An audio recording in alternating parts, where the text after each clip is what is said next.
لوگوں کی باتوں کی وجہ سے اپنے آپ کو سٹک نہ رکھیں، آگے بڑھیں، اتنا آگے بڑھیں، اتنا آگے بڑھیں کہ آپ کو آپ کا رب مل جائے. اور رب کے ملنے کے بعد مسئلے نہیں لگتے، پریشانی نہیں لگتی، آزمائش نہیں لگتی. پھر تمہارا ہر درد تمہیں اللہ کے قریب کرے گا. اللہ سکھائے گا تمہیں صبر، اور اس صبر میں ڈھیر ساری لذت بھی عطا کرے گا.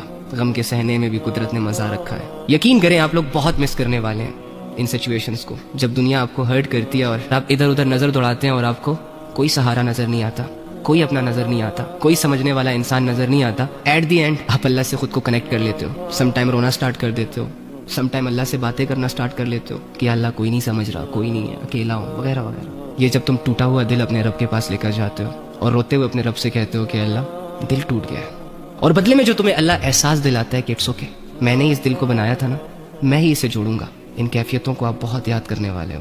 مرنے کے بعد ہو سکتا ہے اللہ رب العزت آپ کو جنت دے اور آپ ہمیشہ کی عیش و عشرت کے حوالے ہو جاؤ، بٹ اللہ کو بن دیکھے اس کی عبادت کا جو احساس ہے نا، شاید وہ جنت میں نہیں ہے. بن دیکھے اپنے رب کے سامنے رونا، بن دیکھے اپنے رب سے اپنے دل کا حال سنانا، یہ احساس بہت یاد آئے گا آپ کو. تو میں اسی لیے کہتا ہوں کہ اللہ کی عبادتوں کو نا محبت سے کیا کریں، بوجھ سمجھ کے نہ کیا کریں. اس دنیا کی تمام ایکٹیویٹیز سے جو سب سے حسین ایکٹیویٹی ہے وہ اللہ کی عبادت ہے، وہ اللہ کا احساس ہے، وہ اللہ کے سامنے جھکنا ہے. خدا کی قسم جس رب کو ہم چھٹلا رہے ہیں، جس رب کو ہم ٹائم نہیں دے رہے، جس دن وہ سمجھ آ گیا نا، جس دن اس کی معرفت ہمارے دلوں میں اتر گئی، اس دن کے بعد سے دنیا اور دنیا کی تمام رنگینیاں آپ کو بہت پھیکی پھیکی لگیں گی. لوگوں نے اپنا مال، اپنی اولادوں کو یوں ہی تو نہیں قربان کر دیا اللہ کے لیے. وہ سیریس ہوئے تھے اپنی زندگی کو لے کر، انہوں نے اپنے رب کے بارے میں سوچا، اپنی آخرت کے بارے میں سوچا، اور اتنا سوچا کہ ان کے دلوں میں اللہ کی محبت کے جذبے پیدا ہو گئے. اور یہ جو محبت ہوتی ہے نا، یہ بڑی اندھی ہوتی ہے، اس میں انسان جان کی بازی